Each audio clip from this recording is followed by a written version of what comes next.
This video sponsored by EduQuest. இது online courses provide பண்ணுற கம்பெனி. இதில் நிறைய ஆன்லைன் கோர்சஸ் இருக்குது. உங்களுக்கு advance marketing combo, digital marketing student combo, accounting and GST combo, advance stock marketing, இன்னும் நிறைய ஆன்லைன் கோர்சஸ் இருக்குது. இதோட லிங்க் உங்களுக்கு டிஸ்கிரிப்ஷனில் கொடுக்குறேன், யூஸ் பண்ணிக்கோங்க.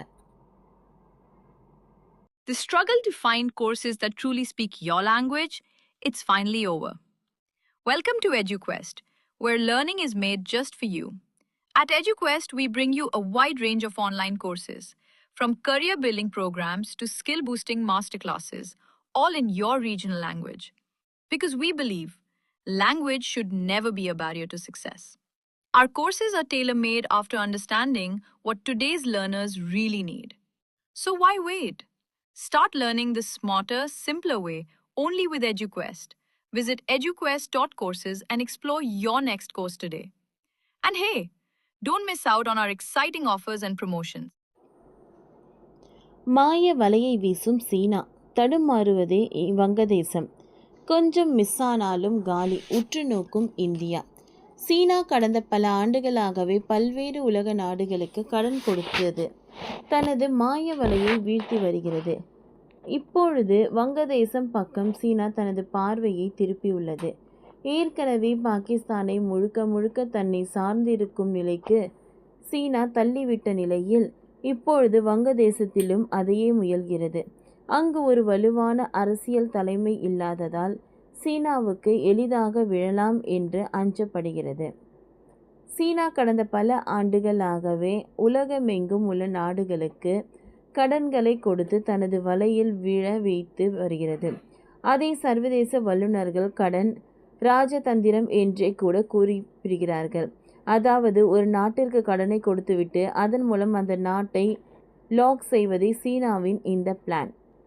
பாகிஸ்தான், இலங்கை, மியான்மர், கம்போடியா என பல நாடுகள் கடனை வைத்து சீனா விரிக்கும் இந்த மாய வலையில் சிக்கிக் கொண்டன.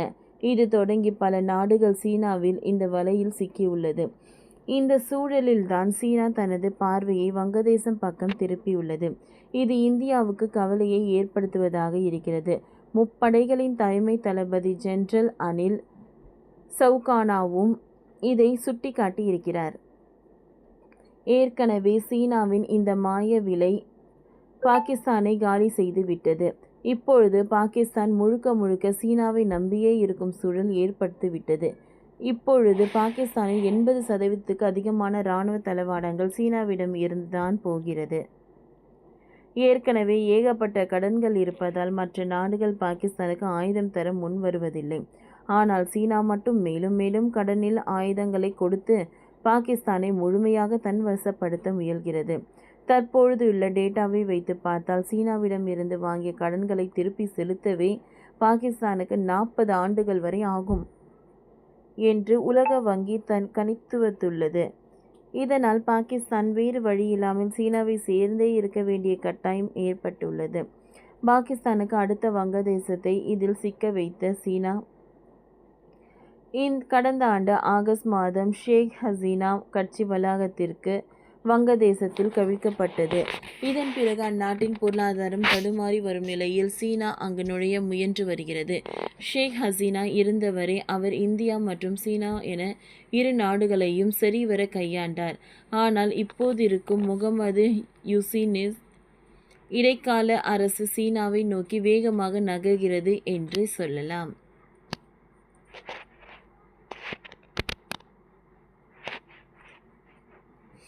சீனா, பாகிஸ்தான், வங்கதேசம் என அண்டை நாடுகள் ஒரே புள்ளிக்கு வருவது இந்தியாவை தனிமைப்படுத்தக்கூடும். சீனாவின் இந்த கடன் மாயவலை இந்தியாவின் பாதுகாப்பு கட்டமைப்பை குலைக்கலாம் என்று ஜெனரல் சவுகான் எச்சரிக்க இதுவே காரணம். இதற்கு பதிலடி கொடுத்த இந்தியா தனது பொருளாதாரம் மற்றும் ராஜதந்திர செல்வாக்கை வலுப்படுத்த வேண்டும். பிராந்திய கூட்டணிகளை மேம்படுத்த வேண்டும். இந்தியா தனது பிராந்திய செல்வாக்கை பராமரிக்கவும் இந்திய பெருங்கடல் பிராந்தியத்தில் ஸ்திரத்தன்மையை உறுதிப்படுத்தவும் உடனடி நடவடிக்கை எடுக்க வேண்டும் என்பதை இது காட்டுகிறது. ஓகே ஃப்ரெண்ட்ஸ், இந்த வீடியோ உங்களுக்கு யூஸ்ஃபுல்லாக இருந்ததுன்னா லைக் பண்ணுங்கள், ஷேர் பண்ணுங்கள், சப்ஸ்கிரைப் பண்ணுங்கள். தேங்க்யூ.